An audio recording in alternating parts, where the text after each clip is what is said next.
So I posted some videos yesterday and I got a lot of questions as to how to start the foundation chain. And I decided, you know what, I'm just going to make a video to show exactly how I make my chunky knit blanket. Now this is going to be a swatch, not a full blanket. So this measures about 15 inches. That's what this measures, 15 inches. And I'm going to show you this method is without the drop stitch on the side, but still I still have these pretty edges that flows around and all the way to this side. So I'm going to rip this out and I'll show you exactly how I do this.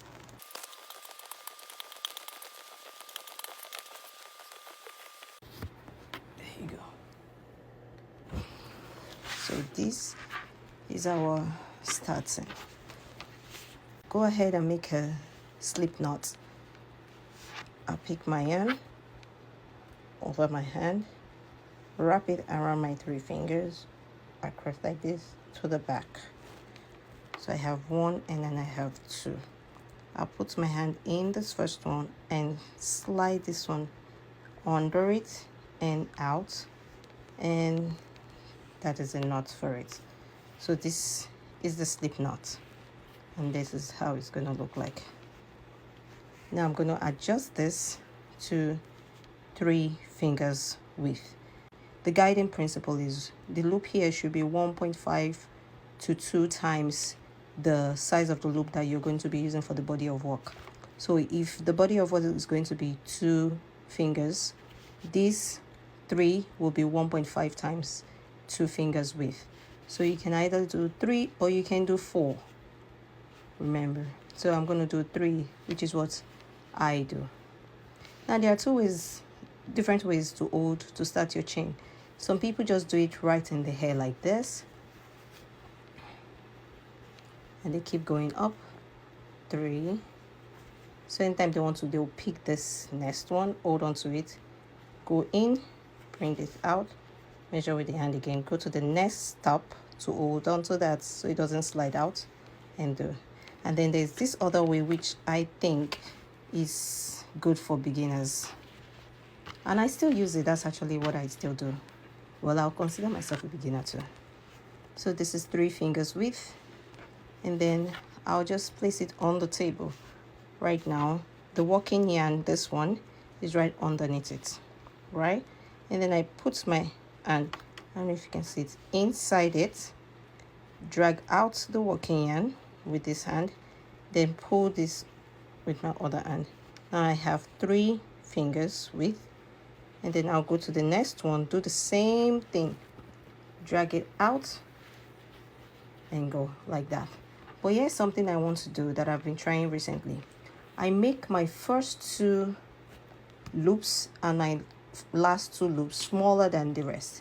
So I'm going to just do a tighter 3 finger here so that there will not be any sloppy edges. So that is 1.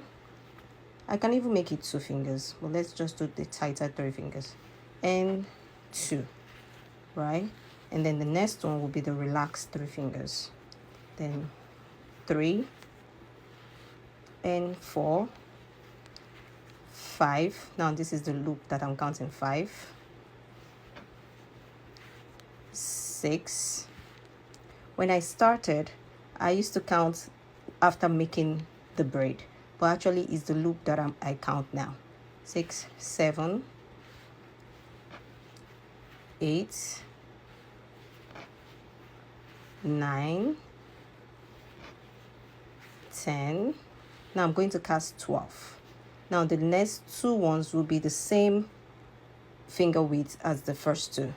So I'm going to do a tight 3 finger, which is like relaxed 2 fingers, 11, and then 12 right here, right? So I have 1, 2, 3, 4, 5, 6, 7, 8, 9, 10, 11, and 12.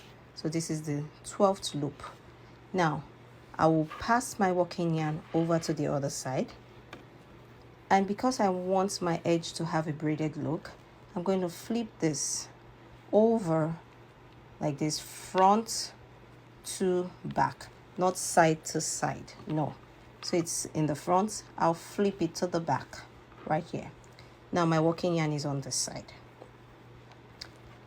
Guess what? This last loop, which is 12, becomes our first loop up here.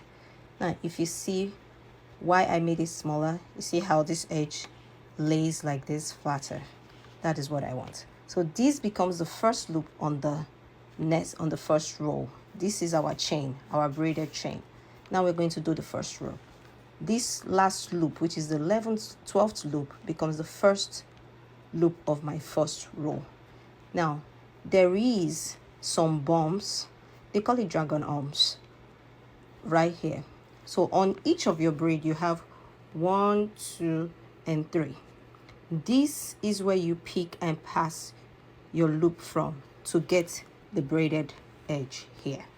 So how do I know? Because sometimes it can be difficult for some people to find it. Now this is the 12th loop and this is the 11th loop.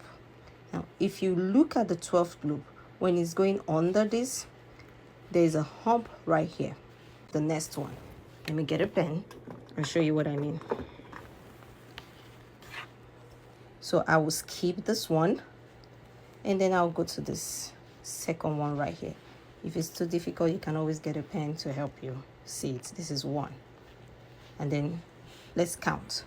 1, 2, 3, 4, 5, 6, 7, 8, 9, and 12. Right? So we have 1. And then we have, pass this in and do 2 fingers width. I'm a tight knitter, so I actually do a more tighter knit.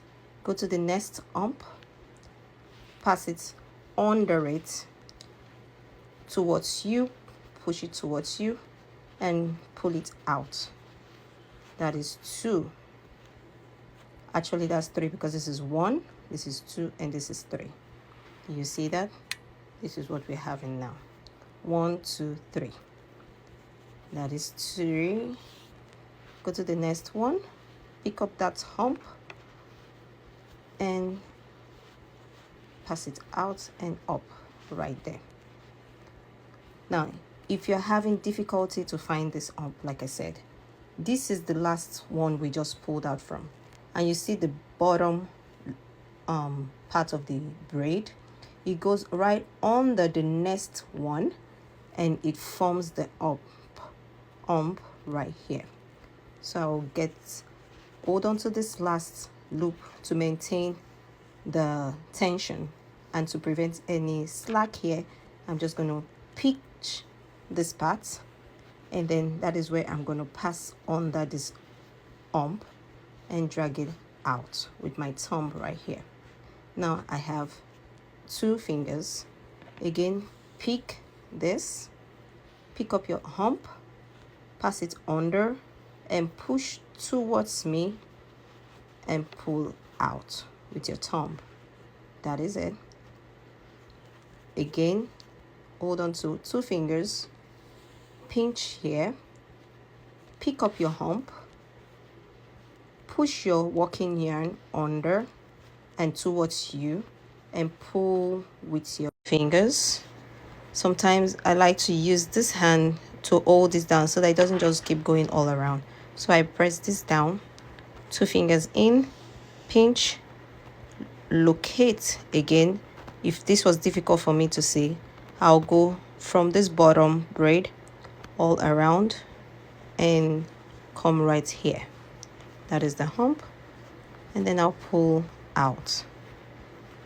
That is 2 fingers, pinch the next one. This is the next one right here, and go in, pinch it, and then that is it. This is the last one, right? Yeah, because this is the slip knot. Now usually when I start, you don't have to tighten it at first, because let's say for instance you finish counting up your loops and you find out, oh, I would need 1 more loop or so, you can always make more loops by opening up the slip knot and adding more extra loops right here. But let me count and make sure that my loop is 12, which is what I wanted.